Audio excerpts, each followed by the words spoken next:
Hi, I'm Alice Doherty, co-director of the next play you're going to see. It's called Blue, and my other director, Ben Weinberg, is back there. It's about when the consequences of bullying turn. Here's Ben.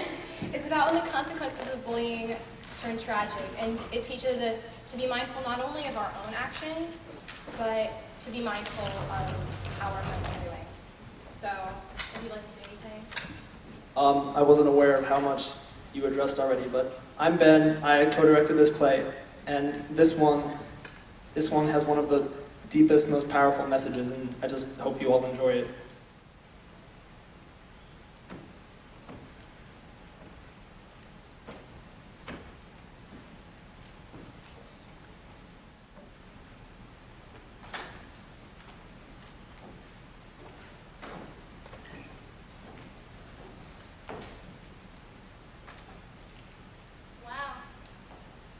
What?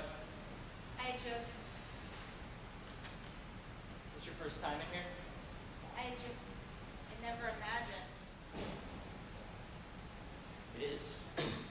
Kind of. Amazing? You like it? You really like it? It's you. Who's you? You look... Smart?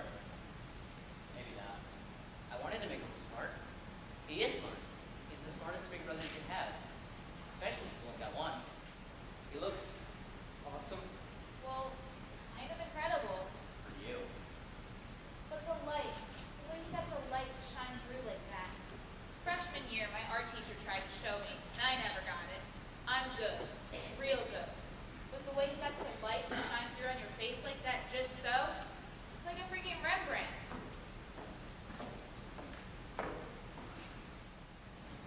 God, how old was he when he did that one? 9. Vicious lion, mama. The colors are so bright. That day the zoo was mine. All mine. It was right after, well, we spent the whole day there, Mom and me. We had popcorn. It smelled so good. We had popcorn and hot dogs, and I'll give all the animals names. Crazy names, like Lupiscius delgado lion, and Effie, the effervescent elephant. You should have seen Gregory the gorgeous giraffe. You missed it, Scott. You were in school or somewhere with Dad, and it was just me and Mom. We sat by the Swan Link and watched them sail away like white feathered ships out to sea. And Mom, sitting there, the sun in her face, she was so pretty. The sun's so pretty in her hair. That night, I couldn't get the animals out of my head, angling their necks, staring into my eyes like they were trying to tell me something. Like maybe they wanted me to set them free. But I didn't know how. The sun, the Mom, and the Lupiscius delgado lion. I wanted to hold on to that day forever.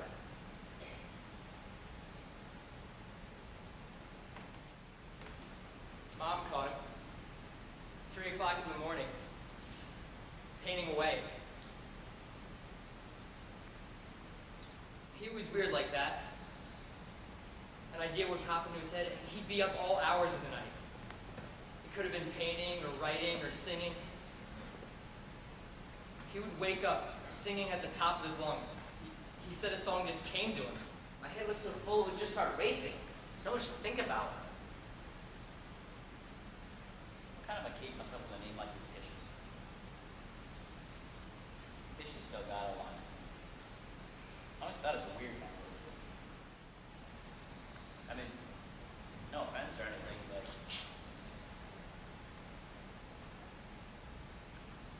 I don't know. Sure could draw. Your mom looks happy there. Yeah.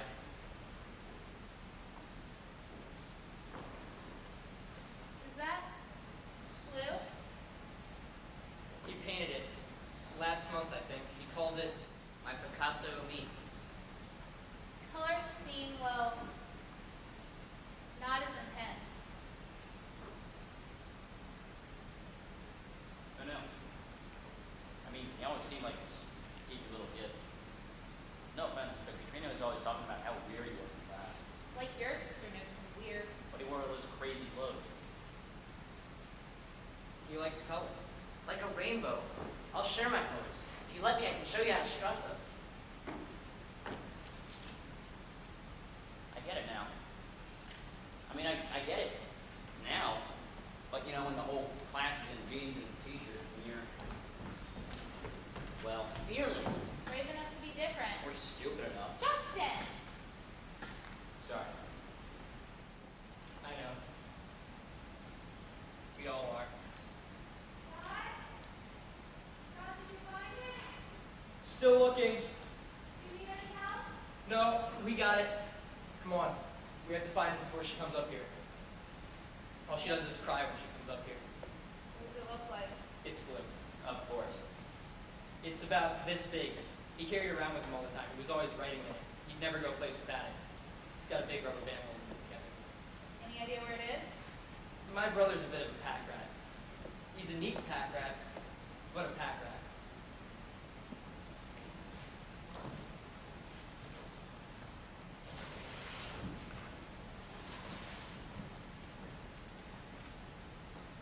We called that the code. Place of secret treasure. When he was really little, he'd have these nightmares, scared to death of this green-eyed monster. One night I climbed him beside him and told him about the good old pirate Pete, and how Pete the pirate needed a place to stash his treasure.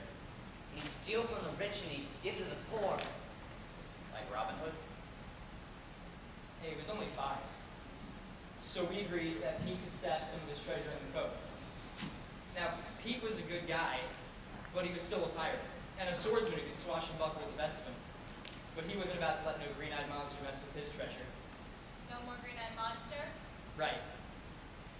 Then one day, Blue told me that he talked to Pete. I did. Asked if he could store some of his own treasure in the cove. For safekeeping, you know? He said kids at school were always taking his stuff, his sweatshirt, pencils, lunch. And that was all right, but There was some stuff I had to keep safe. Some of me I had to keep safe. so we agreed that he could store some of his own treasure in the cove. And according to Blue, Pete said, "Sure, matey," and voila. Careful. Secret treasure.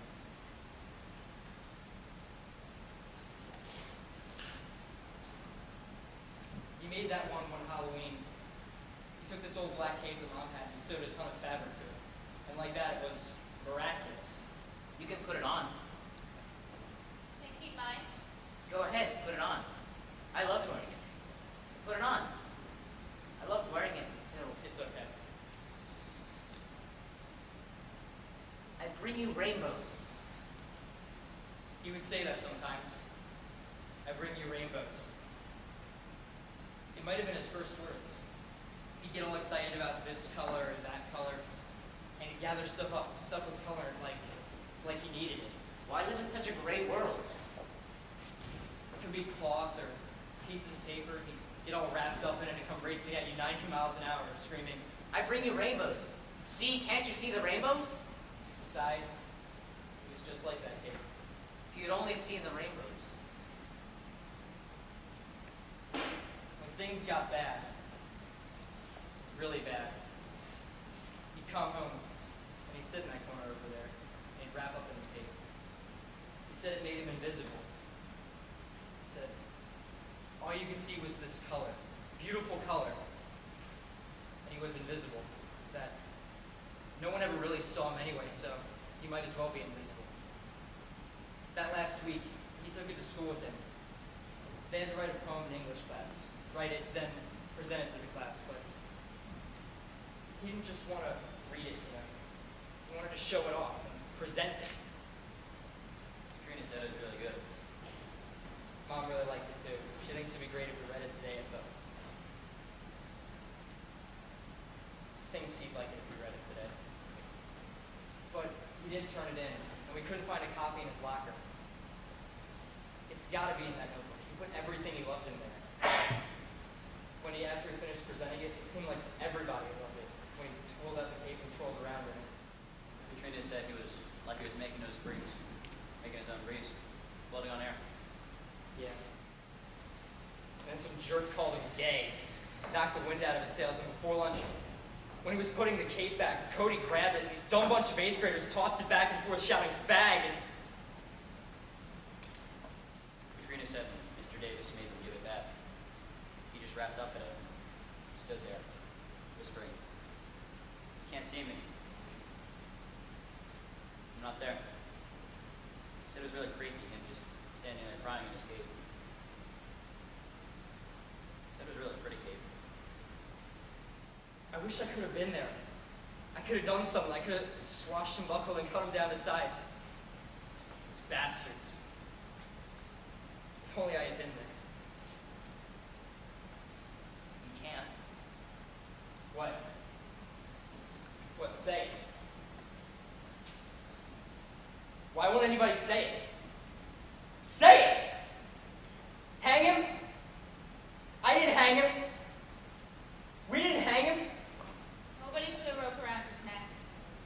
He did that. I was so lonely, slipping through the cracks. I didn't see you. Nobody sees. How could I catch you when I didn't see you falling? All you had to do was look.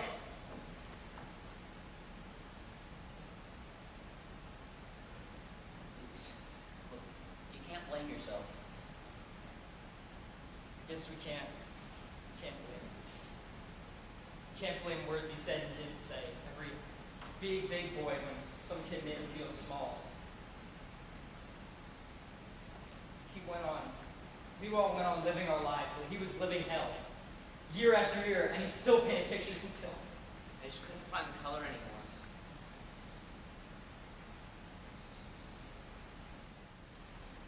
Is this it? Careful.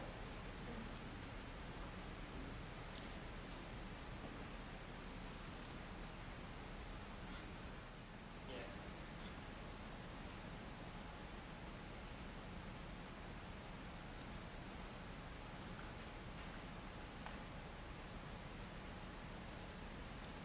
It's here. I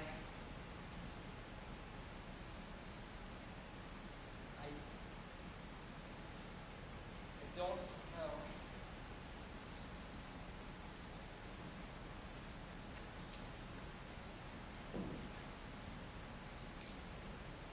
I don't know. How to be among you in a world of limited color. Don't know what to do or say. I don't understand gray. Red, yellow, green, blue. So many hues to choose. Could comb my hair just like you. Wear jeans just like you. Get a shirt just like you. Red, yellow, green. Then I wouldn't be blue. So many different shades. Imagine mine. Because you just see my outline. I draw a picture, but I'm afraid you might still not see all the shades that make up me. So I fold my paper, tuck it away, hoping you'll ask, "What's that?" one day. "What's that?" And I'll say color. Technicolor rainbows. That's me.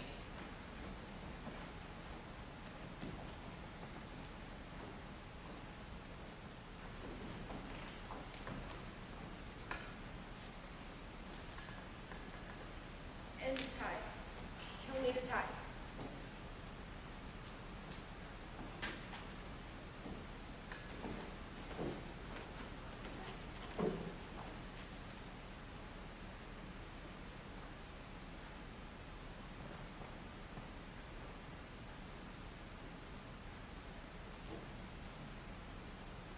Blue.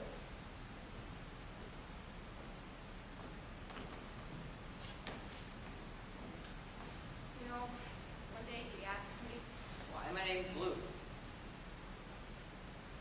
I was laying in the grass looking up at the sky, wishing for something wonderful, a miracle. I watched the clouds dance, the different shades of heaven roll by. I was wishing for a miracle. That miracle was you. So I called you. So I called you Blue.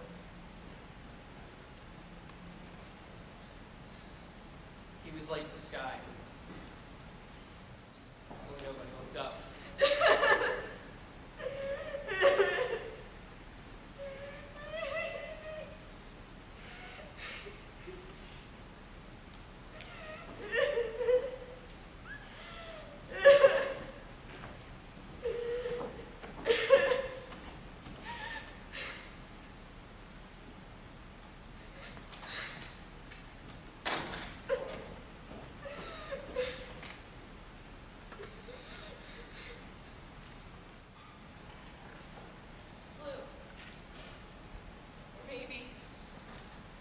Technicolor rainbows.